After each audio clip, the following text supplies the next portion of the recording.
నమస్కారం. వనవానికి స్వాగతం. ఈరోజు వార్తలలోని ముఖ్యాంశాలు.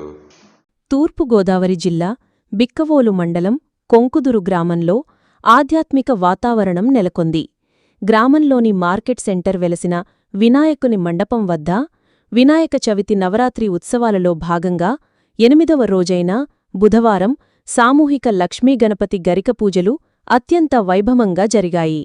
ఈ వేడుకలో 108 జంటలు పాల్గొని ప్రత్యేక హోమాలను, పూజలను నిర్వహించి భగవంతుడి కృపకు పాత్రులయ్యారు.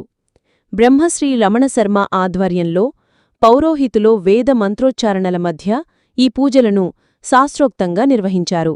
భక్తుల కోలాహలం, మంత్రధ్వనులతో మండపం పరిసరాలు మార్మోగాయి.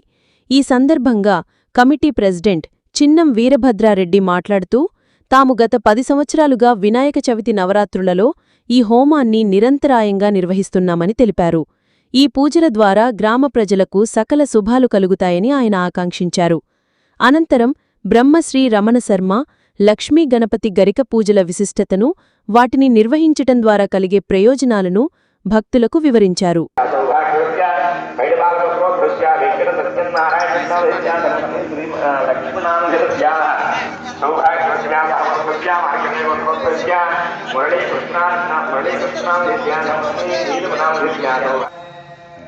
మన కొంకుదురు గ్రామంలో సంత మార్కెట్లో కొలిగిన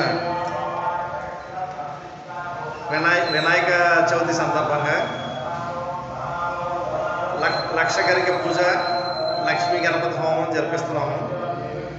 ఇది జరిపించడానికి కారణం ఊరు సుభిక్షంగా ఉంటుంది, ఊర్లో ప్రజలకి అన్ని విధాలు బాగుంటుందని పండితులు చెబుతున్న చేత జరిపిస్తున్నాము. ఇది 10వ సంవత్సరం దిగ్విజయంగా పూర్తి చేసుకుంటున్నాము. దీనికి సహాయ సహకారాలు అందిస్తున్న కొంకుదురు గ్రామ ప్రజలకి, ముఖ్యంగా మా కమిటీ సభ్యులందరికీ కూడా పేరు పేరు ధన్యవాదాలు తెలియజేసుకుంటున్నాను అని చెప్తారండి. చెప్పండి. జయ జయశంకర, హరహర శంకర. కొంకుదురుపురం గ్రామం సంత మార్కెట్లో ఉన్నటువంటి తెలిసిన శ్రీ వరసిద్ధి వినాయక స్వామి వారికి 64వ సంవత్సరం వార్షికత్వం ఈ గణపతి నవరాత్రులు చేస్తున్నారండి.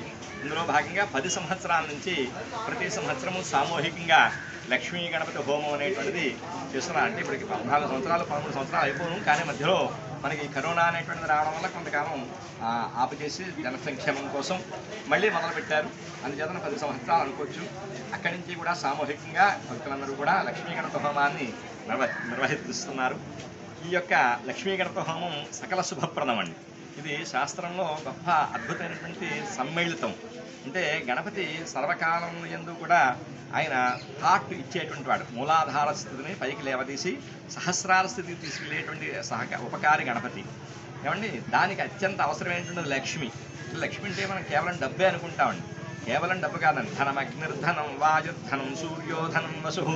అగ్నిధనం, వాయుధనం, సూర్యుడు ధనం, లోపల ఉన్నటువంటి సమస్తమైనటువంటి వస్తువులు ధనం. ఇంకేదంటే మనకి హాస్పిటల్కి వెళ్ళామనుకోండి, ఈ చెయ్యి లేవకపోతుంటే అది లేవడానికి ఇంజక్షన్ చేస్తే 25,000 తీసుకుంటారు. అంచేతన ఏదైనా దాని అంటే ధనం అంటే చెబుతున్నాను కాబట్టి సమస్తమైనటువంటిది ధనంగా అని చెప్పబడుతుంది. అంచేత లక్ష్మి అంటే ఐశ్వర్యం. అంచేత లోపల శరీరం చక్కగా పనిచేస్తుంటే అది ఐశ్వర్యం. ఆ పనిచేసేటువంటి శరీరంలో లోపల ఉండేటువంటి గొప్ప బుద్ధిని ప్రచోదనం చేసి దాన్ని సహస్రార స్థితికి చేర్చి భగవంతుడితో సమర్థం చేసేటువంటి మనిషిని గొప్ప స్థితికి తీసుకెళ్లేటువంటి గొప్ప ప్రక్రియ ఈ లక్ష్మీ గణపతి ప్రక్రియ అండి. అటువంటి లక్ష్మీ గణపతి హోమాన్ని నిర్వర్తిస్తే బాహ్యంగా సమస్తమైనటువంటి సుఖాలని కలగజేసి వాహన దుర్ఘటనం అంటే వాహనాల ప్రమాదం, అగ్ని ప్రమాదం, విషం వల్ల చనిపోతాం అనేటువంటి భయం, ఇలాగా మనకి జాతకంలో కొన్ని దుర్ఘటన యోగాలు ఉన్నాయండి. ఇటువంటి దుర్ఘట యోగాలన్నీ కూడా పోతాయిటండి. పైగా సర్వశుభాలని కలగజేస్తాడు. దృష్టి దోషం పోతుంది, నరఘోష పోతుంది, సమస్తమైనటువంటి గ్రహదోషాలు తొలుగుతాయి, అన్ని శుభాలని కలగజేసి దాంతో పాటుగా భగవంతుడిని చేరుకునేటువంటి గొప్ప స్థితిని ఈ లక్ష్మీ గణపతి అనేటువంటి మంత్ర సంయుక్తం కలగజేస్తుందని మనకి మంత్రశాస్త్ర రహస్యం, ఆగమ రహస్యం చెప్తుంది, వేదం చెబుతుంది. కాబట్టి దాన్ని 10 సంవత్సరాలుగా నిర్వర్తిస్తున్నారు. అనేక మంది భక్తులు ఈ మన గ్రామంలో వాళ్ళే కాకుండా ఇతర గ్రామాల నుంచి కూడా ఇక్కడికి వచ్చి చేసుకుంటూ పరమ సంతోషం పొంది ప్రతి సంవత్సరం వారు అయ్యా మేము ఈ సంవత్సరం చేసుకోవడం వల్ల మాకు ఈ శుభం జరిగిందండి, మాకు ఈ ఆనందం కలిగింది అని అందరూ ఆనందంగా చెబుతుంటారు. అటువంటి గొప్ప హోమం ఈ లక్ష్మీ గణపతి హోమం కమిటీ వారు నిర్వర్తిస్తున్నారు. ఇది 10వ సంవత్సరం. జయ జయ శంకర, హరహర శంకర.